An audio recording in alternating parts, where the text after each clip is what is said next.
สบายดีพี่น้องป้องปายเบิดสุกูสุคนก่อนอื่นเบิดก็ขอก้าวคำบักสบายดีแล้วก็ขอมุกขอบใจที่มาสตับบายมาหับฟังน้ำกันหับสมหับฟังเนาะต่อไปนี่ก็จะมีเรื่องเราสุฟังเรื่องกรรมคือการกระทำกรรมคือการกระทำถ้าว่าหู้จักคำนึงถึงความบาปนั้นแล้วเจ้ามีการเปลี่ยนแปลงก็แปลว่ากรรมเวรมันก็พรคลายลงไปเนาะถ้าว่ายังมาดูถูกเหยียบยามกรรมหรือว่าบ่สำนึกผิดว่าตัวเองถูกไปเรื่อยๆหันแสดงว่าคนผู้นั้นก็อยู่ในบ่วงของกรรมเหมือนเดิมว่าซั่นซะกรรมคือการกระทำแม่นหยังว่าติการที่เบ้าใหญ่อวดองค์ทะนงตูการที่ดูถูกชาวบ้านชาวเมืองหรือว่าผู้FCที่เข้าไปดูคอมเมนต์แนะนำต่างๆก็เอามาเถียงช็อตคำโบราณนี่มันศักดิ์สิทธิ์ที่สุดเพิ่นจึงมีการนิยายนิทานเราออกมาว่าซั่นซะเส้นว่าการทำกับข้าวกับน้ำย้ายเตาย้ายเฮือนครัวอ้อมบ้านอ้อมเมืองคนแนะนำว่าอย่าสุกินข้าวตันประตูมันขวางมันบ่เป็นสิริมงคลในแก่ชีวิตของแต่ละครอบครัวเนาะเกี่ยวกับว่านั่งกินข้าวตันประตูตันคันไดเส้นว่าดาคนก็เอาหม้อหนึ่งมาบ่เคารพนับถือหม้อหนึ่งคกแก้วมื้อนั้นเอาแนวล้างส้วมไปล้างหม้อหนึ่งไปถูหม้อหนึ่งการว่าเครียดแค้นแน่นอกเอาธูปเอาเทียนมาจูดมาสาบมาแซงคนสิ่งต่างๆนั่นจะเข้าหาตัวเองหันทั้งหมดว่าซั่นซะเนาะไผเว้าไผว่าอย่างนี้แปลว่ากลางตลอดฮู้เบิดสุอันแต่บ่ฮู้จักเปลี่ยนแปลงฮู้เบิดสุอันบ่ให้ไปบอกใหญ่ป่านนี้ล่ะหอยลมขี้ลมคุยละว่าซั่นซะฮู้เบิดผลสุดท้ายเป็นแนวใดการที่บ่ฟังความผู้เฒ่าผู้แก่โบราณเพิ่นสอนออกมาอย่านั่งกินข้าวตันประตูเด้ออย่านั่งกินข้าวตันตูเด้ออย่าสุยายแนวหม้อแรงแกงยายหั่นอ้อมบ้านอ้อมซองหั่นน่ะมันจิบหายวายวอดมีบ้านเสียบ้านมีรถเสียรถมีทรัพย์สมบัติต่างๆเสียไปหมดเพิ่มเติมคือหนี้สินเพิ่มเติมคือถ้อยคือความคือสิ่งที่บ่ดีสิ่งศักดิ์สิทธิ์จะหนีจะพายเพราะว่าอย่างเฮ็ดผิดฮีดของประเพณีการที่เจ้าเอากันกับบ่ฮู้จักเคารพบ่ฮู้จักไหว้ครูไหว้ผีไหว้สางไหว้คุณตาหลวงตาคุณยายให้ได้กินหมูเหล้าให้ไก่ตูน้ำเนาะว่าซั่นซะอยู่นำกันแบบผัวงัวเมียควายแต่บางคนเขาอยู่นำกันแบบผัวเมียผัวงัวเมียควายเขาก็ค้ำจูนมูลขึ้นถ้าว่าเขาฮู้จักเขาหลบฮีดของประเพณีฮีดของประเพณีนี่มันบ่งบอกถึงกับการปฏิบัติว่าซั่นซะการปฏิบัติเป็นหยังวะติฮู้จักบุญคุณคนฮู้จักบุญคุณพ่อแม่คุณครูบาอาจารย์สิ่งศักดิ์สิทธิ์ในสกุลนรกนี่ว่าซั่นซะ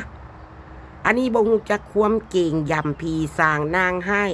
อยู่อ้อมบ้านอ้อมซองขึ้นบ้านใหม่เฮือนใหม่เขามีการแห่แหนแงนมือเอาครูบาอาจารย์มาอวยไส้ให้พรเป็นสักขีพยานขออยู่ขอเศร้าน้ำผีสร้างนางให้เพิ่นออกนี่ออกไปบ่แม่นสิมาเฮามาหอนโว้อยู่ก็นั่งกินเลือดแดงเลือดดำเสยการไปกินข้าวอยู่ป่าอยู่หยังก็บ่ยอมเอาให้พี่สร้างนางให้หรือว่าพี่สร้างที่บ่มีญาติมันก็เลยเป็นบาปกรรมเว้นเขาจองเขาดึงนะซะนะอันนี้มาเล่าสู่ฟังเกี่ยวกับคนที่ว่าบ่เอาใจใส่ในการแนะนำการติเตียนหรือว่าการฮีดของประเพณีเนาะเป็นคนที่ว่าลื่นบ้านเหลือเมืองบ่มีสิ่งศักดิ์สิทธิ์คุ้มครองบ่มีเทวดาองค์ดีๆฮักสมฮักษามีแต่ผีสางนางให้ซ้อมแต่สิกัดกินคอหอยอยู่แต่ละมือแต่ละเว้นจังซั่นละเพิ่นจังมีเหตุของประเพณีออกมาเพิ่นจังมีเรื่องการเฮ็ดบุญเฮ็ดศีลทำกินซ้ำทาน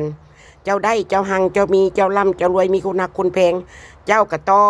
งไหว้วอนแล้วตักบาตรญาติน้ำหาคุณพ่อคุณแม่ละผู้เพิ่นล่วงลับไปแล้วเนาะมันจังเป็นคำคูณอันนี้อย่างแนะนำบ่ฟังกูสิไปฟังความคนอีหยังกูใหญ่ป่านนี่ล่ะอันนั้นเขาเอิ้นว่าดูถูกเหยียบยามเกียรติและศักดิ์ศรีของบรรพบุรุษผู้รักผู้ใหญ่คุณตาคุณยายคุณครูบาอาจารย์เอากันก็บ่มีกราบไหว้ก็บ่มีไหว้พี่สางนางให้ว่าซั่นซะเสื้อโคตรวงตาเนาะแล้วเป็นคนกลางไปเลยแล้วก็ว่าแต่ตัวเองดีว่าแต่ตัวเองนี่ถูกเอาคนอื่นมาดูถูกเหยียบยามนินทาด่าป้อยถึงพูดถึงเสื้อของเขาแล้วเรียบร้อยอะไรยังบ่แล้วยังมาสาบยังมาแซงเอามาเป็นของลินการสาบแซงปักทูบเบิ้งหัวปักหัวลงทูบปักทูบลงขึ้นมันบ่เป็นแนวเว้าเล่นการสาบแซงคนนี้มันจองมันวีนมันกำมันวีนแท้ๆคันไปเล่นน้ำของแนวนี้นะบ่ฮู้จักวิธีเฮ็ดน่ะแปลว่าเป็นแล้วละคันบ่ฮู้จักวิธีง่ายเต่าอ้อมบ้านอ้อมซองบ่หรือเต่าแตกหม้อแตกกระโปะสิ่งใดที่มันแตกมันแห้งหันเพิ่นยังบ่ให้เอามาใส่นะเพิ่นก็ยังให้เอาทิ่มไปเบิดสิ่งใดที่มันแตกมันแห้งอันนี้เต่าห้างเต่าแตกก็เอามาใส่มายังคันคนรู้จักคิดกองประเพณีรู้จักมีศีลธรรมในประจำใจนะรู้จักศาสนาคุณครูบาอาจารย์มันก็จังรู้จักมันมีสิ่งศักดิ์สิทธิ์อันใดอันหนึ่งที่เฮาไหว้เฮาวอนที่เฮามีความเชื่อมั่นเชื่อถือเป็นผู้ปกป้องเฮาอันนี้บ่แล้วบ่ฮู้จักหยังเมิดบ่ขึ้นบ่เกินคนจำพวกแนวนี้น่ะไผเว้าไผบอกไปเตือนนี่ไปว่าด่าลูกเดียวเอาลูกเดียวกูเก่งลูกเดียวหูนาตาแตกหูหนวกตาบอดแจ้งตาเห็นหุงอยู่แต่ว่าหากบ่มีแสงสว่างในครอบครัวมีแต่สิลุ่มสิจมไปเต็กๆว่าซั่นซะเนาะติดหนี้ติดสินแล้วบ่คืนกับบาปจองกรรมจองเวรจนฮอดชาติปัจจุบันหรือว่าฮอดชาติใดบ่แม่นครูบาอาจารย์เด้ออันนี้บ่แม่นโยมพรเด้อบ่แม่นเจริญพรนะโยมเด้อบ่ได้เทศอันนี้น่ะเล่าสู่ฟังว่าซั่นซะคนเฮามันก็ต้องมีฮีตของประเพณีมันก็ต้องมีคุณครูบาอาจารย์มันต้องมีศาสนาพระมหากษัตริย์รัฐธรรมนูญคนเฮาก็ต้องมีเสื้อชาติสัญชาติเสื้อชาติศาสนาแม่นหยังว่าติเพื่อให้เฮาฮู้จักการนับถือให้มันถือศาสนาใดก็ดีหมดถ้าเจ้าฮู้จักการนับถือบ่ดูลาพาเปรียบบ่เชื่ออย่าลบหลู่สิ่งศักดิ์สิทธิ์ต่างๆมันมีทุกแห่งทุกคนว่าซั่นซะคนบอกอย่างแนะนำอย่างหั่นคันดาทำบ่ถึงโคตรถึงเสื้อบ่เจ็บบ่ปวดหั่นบ่ต้องมาด่ากูแนะนำก็แปลว่าด่าแต่ว่าบ่เจ็บคันเจ้าบ่เจ็บเจ้าก็อย่าสะเดือดจะเว้าหยังออกไปคนมาวิเคราะห์วิพากษ์วิจารณ์การโต้ตอบเจ้าก็ต้องให้มีสติโต้ตอบด้วยความที่ว่าจะแจ้งการพูดจากันเว้าจาโต้ตอบด้วยความผ่องใสบ่แม่นผู้หนึงสอยอยู่ทางหลังแวบวับสอยแล้วก็สอยอีกสอยแล้วก็สอยอีกสุกยู่ให้กันตกนรกทั้งเป็นคู่ผัวตัวเมียนี่วะผู้ชายคือหัวหน้าครอบครัวผู้หญิงคือแม่บ้านแม่เฮือนแนวหนึ่งก็แปลว่าผู้ชายเป็นผู้หาผู้สร้างเลี้ยงเฮากุ้มการที่ผัวเลี้ยงเฮากุ้มหั่นวะเฮาบ่จำเป็นสิไปหายืมหนี้ยืมสินอันนั้นมันเลี้ยงกุ้มอาชีพยังก็ดีหมดทุกอาชีพถ้าว่าอาชีพนั้นมันกุ้มครอบครัวของเฮาบ่ให้ไปเดือดร้อนทงของคนอื่นบ่ให้มันได้ต้มตุนของคนอื่นบ่ให้มันได้เสียเกียรติและศักดิ์ศรีย่อตีนย่อเท้าย่อมืออยากได้ของคนอื่นมาเป็นของตัวอันนั้นมันเป็นเกียรติและศักดิ์ศรีบ่มีเกียรติและศักดิ์ศรีบ่เป็นการที่ว่าคนเฮาเกิดเป็นมนุษย์เท่ากันหมดแต่ว่าการวางตัวของแต่ละคนแตกต่างกันบ่ว่าคนจนบ่ว่าคนรวยบ่ว่าคนทุกคนมีเกียรติและศักดิ์ศรีถ้าเจ้าบ่ดูถูกเกียรติและศักดิ์ศรีของเจ้าอยากได้ของคนอื่นมาเป็นของตัวเอง แปลว่าอันนั้นแหละเจ้ามีเกียรติและศักดิ์ศรีหาด้วยเหือด้วยแฮงตัวเองบ่แม่นอยากได้นำคนอื่นมาแล้วมาแทนกินคือกูบ่ล่ะมีกินคือกูบ่ล่ะได้กินคือกูบ่ล่ะมีคือกูบ่ล่ะดิน2 ไร่บ้านล้านป่ายอยู่บ่ไกล7 ปีการที่ว่าคนเฮาขึ้นหรือว่าทุกข์ว่าจนว่าร่ำว่ารวยอยากฮู้จักนะมันเป็นโยบเป็นข้าวเป็นยาม5 ปี7 ปี15 ปี10 ปี15 ปีแม่นละขึ้นไปถ้าว่ายังตกอยู่ในบ่วงลำบากอยู่นะในระกำลำบากที่ว่าล่มจมแล้วนะจะบ่มีวันรุ่งเรืองเพราะว่าอย่างการเปลี่ยนแปลงตัวเองบ่เปลี่ยนแปลงบ่ยอมเปลี่ยนแปลงเอาหัวตำฟ้าไปเต็กๆบ่ยอมลุกขึ้นมาสเมลคอฟฟี่บ่มีหูตื่นหูลุกหูตื่นหูเบิกบานบ่ฮู้ลุกบ่ฮู้ตื่นฮู้เบิกบานบ่ฮู้ตอนเช้าตอนแจ้งตอนกลางคืนบ่ฮู้มืดแจ้งคืนบ่ฮู้หนาวบ่ฮู้ร้อนดันไปเต็กๆแล้วก็แปลว่าขาดสติล่ะนะคนขาดสติแล้วก็คนมาลุมแล้วบัดนี้นะชาวเมืองชาวบ้านชาวเมืองชาวโลกผู้เขาเบิ้นการกิเลสการขี้เดียดจังไรการความบ่ดีเปิดเผยออกมาในช่องโซเชียลเขาก็มาเหยียบย่ำซ้ำเติมการที่เขาด่าแบบเอาจริงเอาจังหรือว่าด่าจัดนักจัดเต็มพวกซ่องแสนะมันแมนความเขาจัดนักจัดเต็มตัวเองอยากจัดนับจัดเต็มต่อไปสู้ต่อไปก็สู้ไปละเบเจ้าหัวเดียวเกมพึ่นคนชาวโลกเบิ่งเจ้ากิริยาท่าทางเจ้าผู้เดียวซ่องอื่นเขาบ่ไปสนบ่ไปเกี่ยวดาราคนอื่นเขาบ่ไปสนเพราะว่าเขาบ่สั่งอันนี้เขาสั่งหนังหน้าเขาเอามาดูถูกเหยียบยำเขาเอาความจริงออกมาเว้าทางนั้นว่าซั่นซะอยู่ในใส่บัดติอยู่ในกิริยาท่าทางมารยาทนั่นล่ะอยู่ในคลิปนั่นล่ะคลิปต่างๆที่เขาเอามารีลันน่ะเป็นจังไดล่ะมันละแม่นความจริงตัวน่ะมันเป็นตัวการ์ตูนบ่เขาแต้มตัวการ์ตูนใส่บ่หันว่าเป็นคนเฮ็ดขึ้นน่ะยิงฟ้าตีนแตกๆหันบ่เอาหม้อนึ่งมาแล้วก็เอาแนวคัดส้วมหันมาคัดก้นหม้อนึ่งกินข้าวตันประตูเรื่องต่างๆแสดงมารยาทออกมานะคนที่เตียนแนะนำเบิดบ่มีฟังหัวยันฟ้าลูกเดียวแล้วเป็นจังได๋ล่ะการที่หัวยันฟ้าลูกเดียวนะล่มจมบ่ทันถ้าว่าฮู้จักว่ามันล่มจมแล้วก็ยอมรับความผิดพลาดคันถ้าฟังเป็นคันฟังบ่เป็นก็โอ้ยสิมาบอกมาสอนกูอย่างบ่แม่นแม่กูจะบ่ได้ฟังกับเรื่องของเจ้าข่อยก็ว่าออกไปเดี๋ยวนี้แล้วค่อยมีเวลาข่อยก็เทคเบรกมาหลายปีเติบอยู่ได้พัดตั้งแต่เริ่มปกป้องเมมาก็ดีขึ้นหากันแล้วพวกสู่ขึ้นหากันเรื่องของพวกสู่เจริญพรนะโยมแต่ว่าจะสิมาสั่งสอนบ้านเมืองบ่สิมาโต้ตอบมันต้องเป็นคนที่ครอบครัวอุดมสมบูรณ์แล้วเขามีทุกสิ่งอย่างแล้วโอเคหรือว่าเขาเป็นครอบครัวที่บ่แม่นครอบครัวกิเลสจังไรแล้วเขามีสิทธิ์มาเว้ามาว่าในแต่ละช่องบ่หรือว่าในแต่ละแชนเนลบ่อันนั้นมันเป็นเขามีสิทธิ์ทุกคนมีสิทธิ์คิดต่างมีสิทธิ์พูดจาจะสิมาห้ามว่าอย่าสมัครเบิ่งช่องข่อยเด้อบ่ได้ห้ามคนบ่ได้เขาสิด่าติ๊กๆกันแหละด่าพ่อล่อแม่คนไปเถียงกับคอมเมนต์ไปเถียงกับตัวเองเอาอาชีพนี้เป็นอาชีพยอดแต่ละคลิปคือเป็นหมื่นบัดผลสุดท้ายบ่มีหยังเบิดผลสุดท้ายบ่มีหยังเบิดมีแต่แนวเสียติดหนี้คนอันเป็นตะคืนก็คืนอันบ่เป็นตะคืนก็บ่คืนว่าซ่านแนวนั้นก็ยังหาวเว้าฮู้จักแล้วเด้ออันติดหนี้อันน่ะ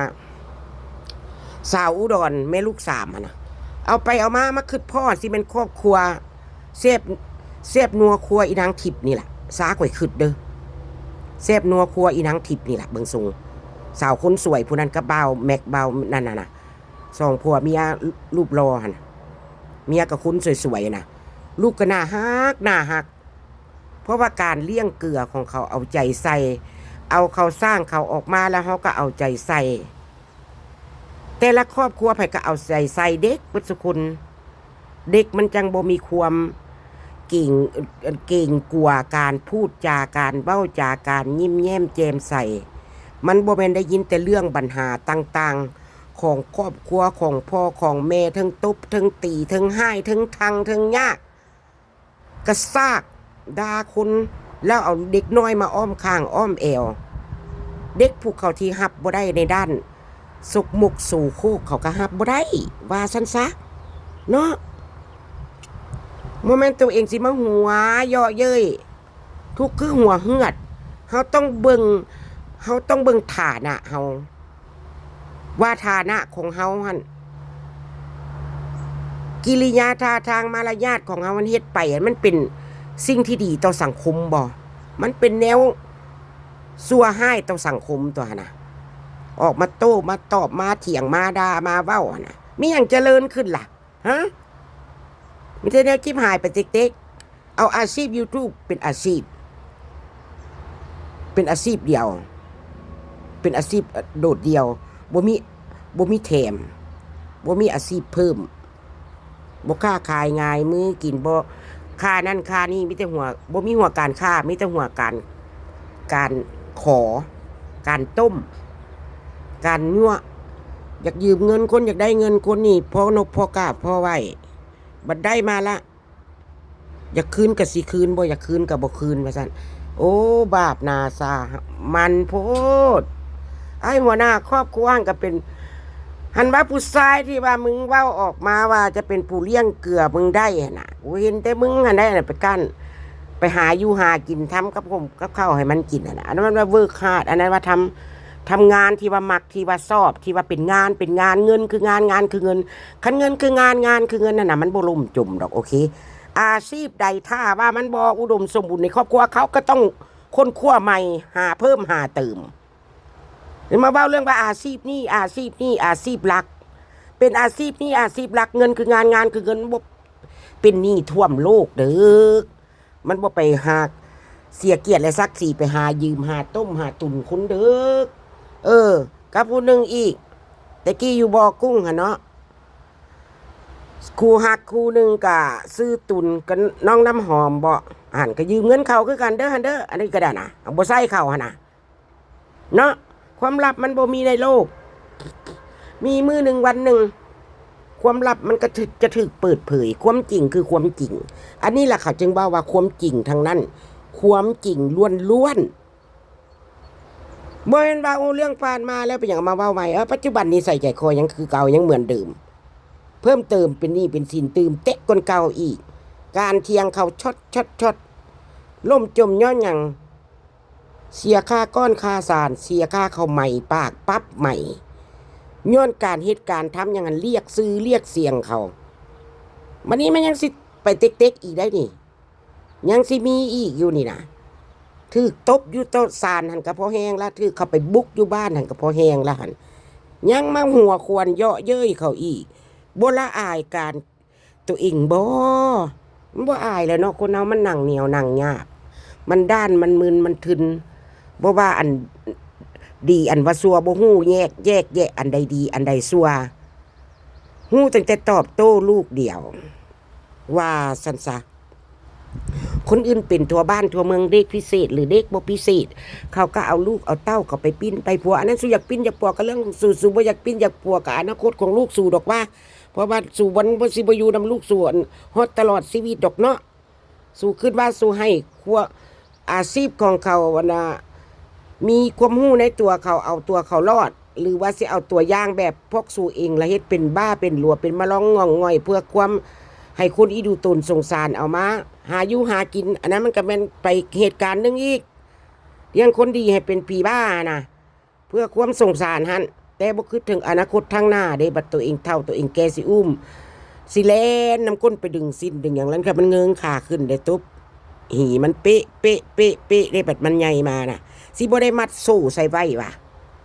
เมาอย่างออกมาต่างๆมันแม่นเบิดแต่น้อยๆซ้ำนี้ก็ยังซ้ำนี้เอิ้นน้ำวากแลนใส่หนทางบ่แลนใส่หันแลนใส่นี่ป่านนั้นเนาะว่าปืนประกันนี้ว่าการสู่หักลูกสู่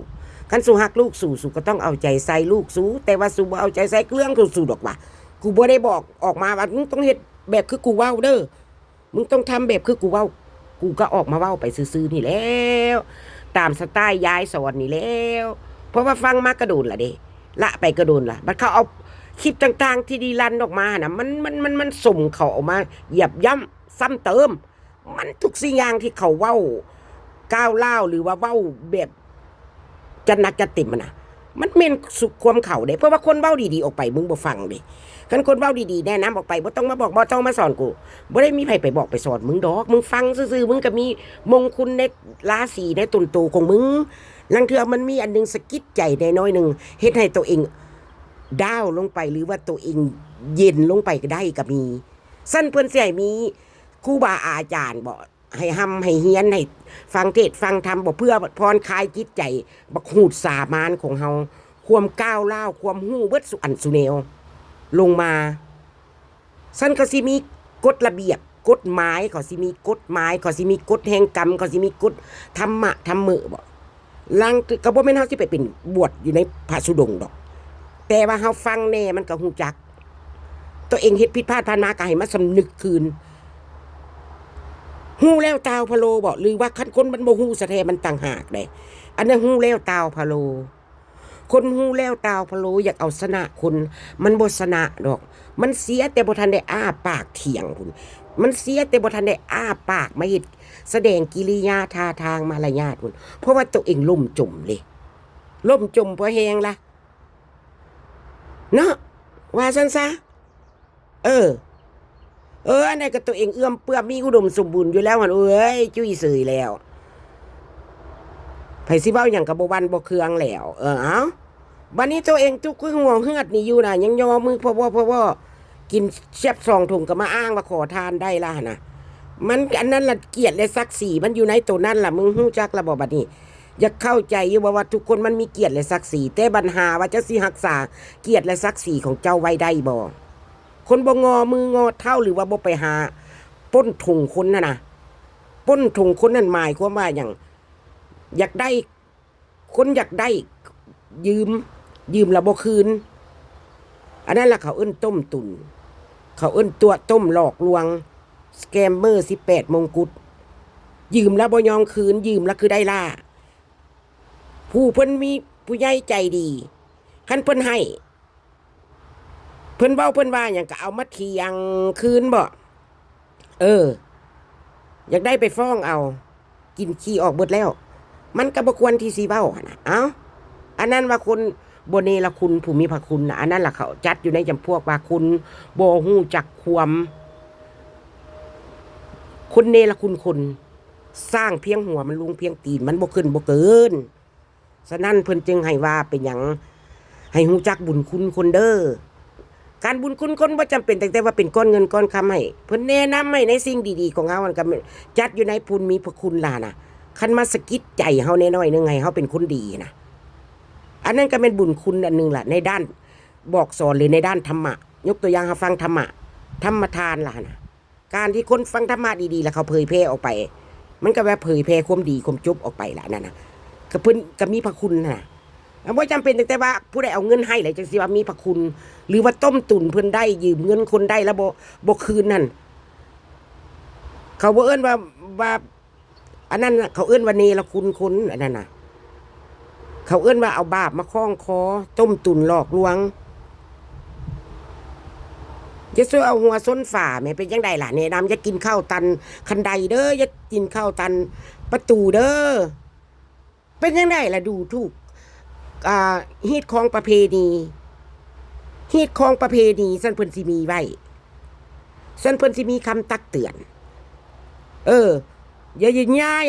ยหามเต่ายังอยู่ยังกินเฮ็ดอยู่เฮ็ดกินหั่นน่ะหม้อแหกแตกกระโปคือกันมันอันใดบินอันใดบ่นั่นแล้วก็เอาทิ่มไปโลดเอาแต่ของปอดใส่ไว้กินแล้วเรียบร้อยอย่าสุดแซ่มันหกมันเหือไว้กินแล้วล้างพร้อมเมียนเป็นระเบียบไว้มื้อต่อมาเฮาอยากเฮ็ดเฮาไก่มันได้เฮ็ดใหม่โลดทำใหม่โลดกินแล้วก็เมียนมัดอัดหีบังเอิญว่าบ่ฮอดมื้อต่อมาตายก่อนนี่ท่านแค่คนไปเบิ่งโว้อีนี่สกปรกสกมกเว้ยถ้วยบวงควงจองสะติ่มหม้อแหกแตกกระโปะน้ำบ้านน้ำซองบ่เซาะบ่ใส่สมพอมันทุกข์มันจุนหั่นแล้วคนซัวแนวนี้ก็บ่ตายแล้วกลับคืนมาตายใหม่อีกก็ดีได้ หันตัวพี่สร้างนางให้บ่หรือว่าเทวดาศักดิ์สิทธิ์มาในเมืองน้ำซานหมิ่นอึกกระทึกคึกโคมในเฮือนในซานหมิ่นอาหารเก้าหมิ่นอาหารเศษสิแลนมาสวยมาเหลือกันแลนหนีปึมปั๊มแล้วไหววอนอย่างกับบ่ได้แล้วมันสิการพนันหรือว่ามันสิอย่างกับแปลว่าล่มจมมิแต่ผีนรกแล้วมันดึงลงไปในด้านการพนันนะการพนันมันบ่เฮ็ดให้รวยดอกการพนันน่ะสั้นคนเรามันสิไปมีเงินนั่นเดือนเป็นแสนผ่านมาเดี๋ยวนี้เดือนเป็น40,000ติดหนี้อ้อมคอหอยอันนั้นแหละมันบ่เจริญน่ะมันบ่เจริญคันคนมันเจริญมันก็เอาชีวิตนั้นไปมั่วสุมแนวนั้นล่ะติแต่ว่าไผเฮ็ดไผเล่นไผหยังก็บ่เป็นหยังเด้อพี่น้องเด้อเพราะว่าหยังเขาบ่ได้มาออกโซเชียลเขาบ่ได้มาเล่าทุกข์เล่ายากตัวเองเป็นซ่องโซต้องเฮ็ดอยู่เฮ็ดกินมีปัญญาเฮ็ดลงทุนเฮ็ดเจ้าก็ต้องเฮ็ดโซออกไปให้คนเบิ่งคนชมเอาไปเป็นบทเรียนบ่เอาไปเป็นตัวอย่างบ่ลังถ้าเขาอยากเฮ็ดเฮ็ดแกงเฮ็ดออมอันนี้ตัวเองมาจมทุกข์จมยากหมายความว่าแนวใดล่ะ